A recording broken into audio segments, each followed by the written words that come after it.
na minha interpretação hoje, ela é a melhor empresa do Brasil.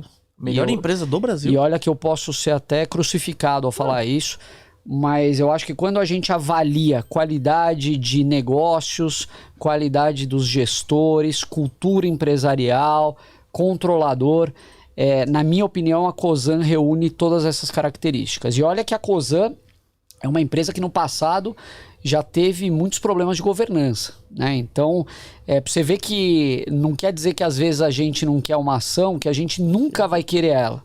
A Cosan é uma empresa que no passado teve toda aquela questão do aumento, de levar a holding lá para fora, tal. Então, tinha muito acionista preocupado que fosse tomar uma rasteira. E a empresa foi evoluindo, e principalmente o controlador, ao longo dos anos, mostrando que a governança era uma prioridade, e com isso hoje se tornou um dos maiores grupos empresariais que acabou migrando de segmento com um sucesso absurdo, né? Uma empresa que era essencialmente do setor sucroalcooleiro, que é um setor que a gente sabe que tem muita quebradeira no mercado, que é um setor extremamente cíclico, e hoje é um conglomerado, vamos chamar assim, de energia / infraestrutura, atuando em segmentos essenciais para o país. Então, a Cosan, ela fez um desdobramento de ações diria que há pouco mais de um ano, posso estar enganado, mas algo em torno disso. Naquele momento, ela desdobrou suas ações de 1 para 4, quem tinha uma ação viraram 4, e se eu não me engano, ela estava mais ou menos a R$80 naquele momento, né? O que daria R$20. O papel andou depois disso, e nos últimos tempos ela veio apanhando assim junto com o mercado, e hoje ela está cotada ali a 17 e pouco, o que equivale a mais ou menos uns R$70 daquela época. Então, eu interpreto que é um preço relativamente interessante. Ela negocia hoje a mais ou menos 5 vezes EBITDA, 7 vezes lucro, e tem distribuído um dividendo anual que gira em torno de 1,40 a 1,50. Né? Com projetos na carteira muito interessantes. Né? Então, a Cosan hoje, debaixo da estrutura dela, ela já tem a Raízen e a Rumo como empresas de capital aberto, e eu acredito que no futuro a gente ainda vai ver a Compass, que tentou fazer um IPO, acabou não conseguindo, e a Moove também sendo empresas de capital aberto, e são empresas que têm projetos fantásticos, né? Então, você vê, por exemplo, eu falei da Rumo, que está fazendo no setor ferroviário brasileiro, a própria Compass, que muita gente não sabe, mas ela é dona da Comgás, e acabou de ganhar a privatização da Gaspetro, acabou de ser acabou de pegar essa empresa, e é uma empresa que ela tem um potencial de evoluir muito nesse setor. Então, assim, são coisas que a gente entende que pode fazer com que a Cosan ainda seja uma empresa que dê muita alegria para os acionistas. E eu tava vendo aqui, né, lá, o preço, o valor patrimonial dela é 2 só, 2,1, não é muito, né, para uma empresa que tá fazendo vários projetos, pagando dividendos, e tem um PL de 5, né, que você já tinha falado. Ela teve o Cosan Day agora há pouco tempo. ROI de 38, Felipe, o ROI dela. Ela tem um retorno sobre capital investido relativamente grande.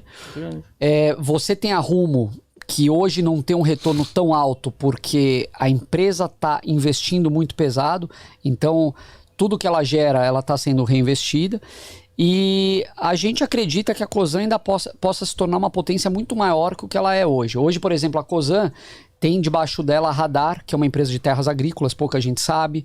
Ela tem uma empresa, ela entrou recentemente num projeto de mineração, pouca gente sabe também, com terminal no Porto.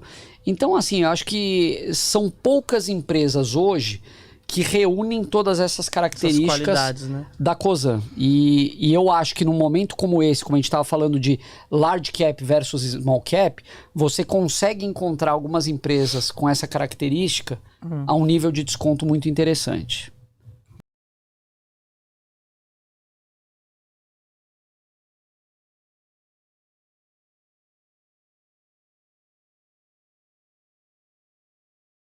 O que você acha, Felipe? A Vale, ela tá cara, tá barata? Ainda vale a pena entrar?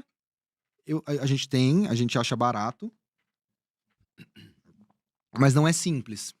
Porque, inclusive, tem uma grande discussão assim, quando que você compra ações de commodity, né? O Buffett foi muito, que é o principal, né, investidor de todos os tempos, então, o Buffett tinha muita resistência à ação de commodity, porque como é que você avalia, né, uma empresa? Você sempre tenta ver o valor, né, esse valor, preço contra valor intrínseco, né? Preço contra a capacidade daquela companhia gerar caixa ao longo do tempo. Então, quando você não consegue identificar com precisão qual é o valor intrínseco de uma empresa, você diminui a sua convicção e você evita comprar. E commodity, esse é o problema. Qual é o preço do petróleo? Ninguém sabe. Então você está olhando... Por que é problemático? Você olha uma ação e está barata, o preço sobre lucro de Petrobras agora é 4 vezes. Beleza, só que se o petróleo está $120 por barril. Se a guerra acaba, a economia entra em recessão, esse petróleo vai para $60 o barril. Estou exagerando, só para provar o ponto. Então aquele 4 vezes lucro, se a receita da Petrobras cai pela metade, que o petróleo caiu pela metade, que é o que ela vende, só para simplificando aqui a coisa, né? Você cai a receita pela metade, da noite para o dia, aquele preço sobre lucro que era 4, a receita dela caiu pela metade, mas os custos estão mais ou menos dados, né? A despesa está mais ou menos dada. Então o lucro cai mais do que pela metade. Aquele 4 vezes lucro, de repente vira 12 vezes lucro. Ela parecia barata, ela ficou cara.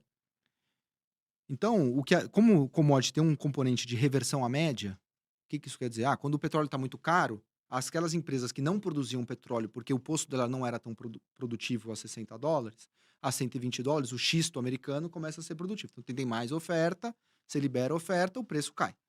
Né? E a própria demanda, o preço muito alto, as pessoas param de consumir, o preço volta também para o... Então, tem um grande componente de reversão à média em commodity.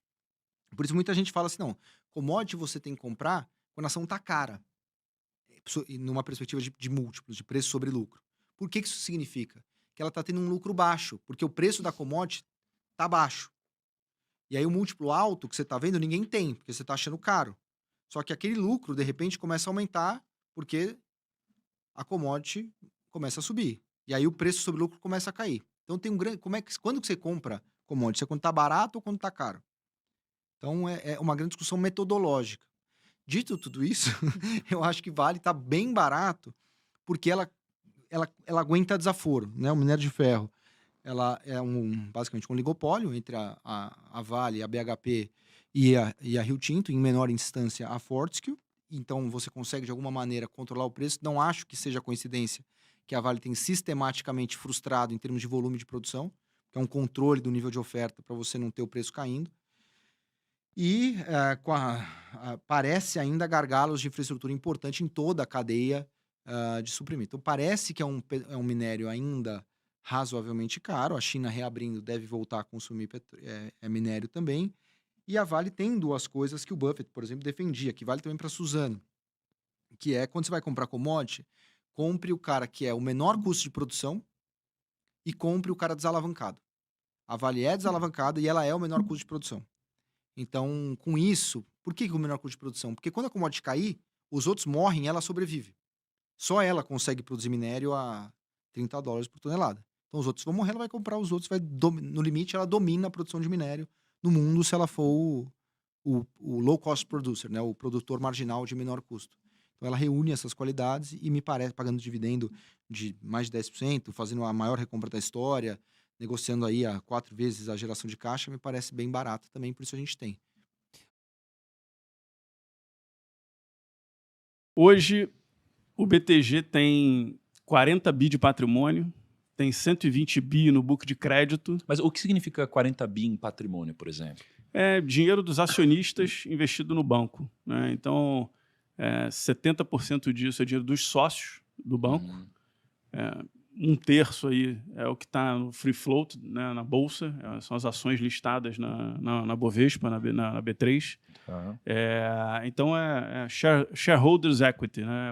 É o dinheiro investido pelos acionistas que compõem o patrimônio do banco. Tá. Nos últimos 2 anos e meio, a gente saiu de 30 bi de patrimônio para 40 bi de patrimônio, foram 4 follow-ons. A gente emitiu novas ações em julho de 2019, as ações estavam por volta de R$40. Aliás, diga-se de passagem, belo timing que vocês pegaram para fazer isso, hein? Depois, a gente, no final de 2019, emitiu mais 2,5 bi, por volta de R$70. Depois, mais 2,6 bi por volta de R$90, e a última emissão foi a R$122. Então, as ações do banco foram subindo, apesar de todas essas emissões de novas ações, né? E acho que uma coisa que as pessoas não têm na cabeça é que hoje a gente fala, né? O BTG é o maior banco de investimento do Brasil, do Chile, do Peru, da Colômbia, da América Latina. Isso tudo é legal, mas acho que para aquele investidor pessoa física, acaba soando como o cara está chamando de banco de investimento porque é a maneira como ele fica melhor, né? Mas quando você olha para todos os bancos, considerando todos os bancos, hoje o BTG é o 6º maior banco do Brasil. 5º maior banco brasileiro, porque tem um que é de capital estrangeiro. 3º maior banco privado brasileiro, porque a gente tira os públicos. E somos o maior banco do Brasil sem rede de agências. Num momento em que a gente está vivendo um mundo com muita inovação, né? A maior empresa de transporte do mundo é o Uber, não tem nenhum carro. A maior empresa de aluguel por temporada é o Airbnb, não tem nenhum quarto de hotel. Então, a gente acredita muito fortemente que, ao longo dos próximos anos, a gente pode ser o maior banco do Brasil justamente porque a gente não tem essa rede de agências que é muito cara a ser mantida, né? Eu acho que o mundo mudou, a pandemia, de alguma forma, reforçou isso, né? Você não precisa ir ao banco. Você consegue resolver tudo, e nos últimos 2 anos a gente resolveu tudo que precisava com o uso de tecnologia. Então, acho que a gente, de fato, está muito bem posicionado hoje. Legal. Quanto que foi o lucro, mais ou menos, nos últimos 12 meses assim, do BTG? O lucro anualizado, né, tá mais de 2 bi por trimestre, então estamos falando de 8 bi de lucro. Mais ou menos, né, Kaique? Tá tranquilo, não? Suave, cara. Agora tá 8 bi. explicado esses estúdios gigantes aqui, cara. Agora dá para explicar muita coisa, né? Agora faz sentido. Isso tudo aqui é para recebê-los aqui. Olha entendi. Lá. A origem, acho que o diferencial do banco, né, na sua atuação com o banco de investimento, vem exatamente disso, dessa proximidade com o cliente e por essa dedicação a desenvolver relacionamento de longo prazo com todos esses clientes. Legal. Agora, cara, então olha só, ele tá falando aqui 8 bi, mais ou menos de lucro anualizado, 40 bi de patrimônio. Vocês têm aberto, quanto que vocês têm de AUM, alguma coisa assim? Mais de 1 trilhão. Mais de 1 trilhão. Quando a gente pega asset, wealth, volume de administração, gestão dos nossos clientes, dá mais de 1 trilhão. 1 trilhão e 100, mais ou menos. 1 trilhão, cara? Você sabe o que é AUM? AUM são Assets Under Management. Então, assim, quando você abre uma conta e você tem R$1 milhão investido, você tem 1 milhão de AUM aqui, né? Para o BTG. Então, eu tava falando que tem mais de 1 trilhão aqui de Assets Under Management, de ativos sob administração. Muita coisa. Dinheiro da galera? Pessoas, dinheiro da galera. Clientes. Tem R$1 trilhão de dinheiro de cliente aqui. E foi bom você me corrigir, porque o mercado financeiro acaba te empurrando a esses termos em inglês e tal, e a gente se acostuma no dia a dia e na hora aqui de falar com o público acaba esquecendo de traduzir. Normal, a gente está aqui para isso. Então, beleza. Então, estamos olhando aqui para algo grandioso.